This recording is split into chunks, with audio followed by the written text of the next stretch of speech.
সম্প্রতি একজন নেতা বলেছেন, মোল্লারা অন্য মানুষের ঘরে খেয়ে অন্যের ঘরে থেকে আবার ৫০০ টাকা হাদিয়া পেলে নাকি ফতোয়া পরিবর্তন হয়ে যায়।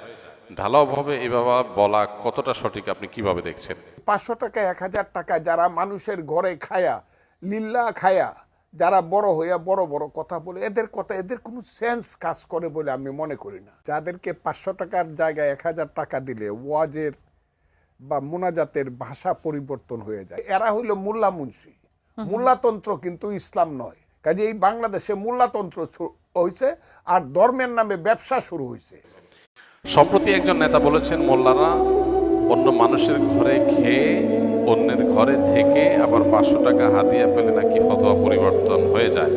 ঢালাওভাবে এভাবে বলা কতটা সঠিক, আপনি কিভাবে দেখছেন?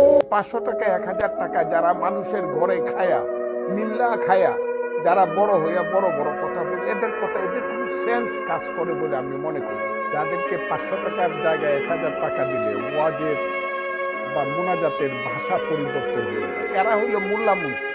মোল্লাতন্ত্র কিন্তু ইসলাম নয়। কাজে এই বাংলাদেশে মোল্লাতন্ত্র হয়েছে আর ধর্মের নামে ব্যবসা শুরু হয়েছে।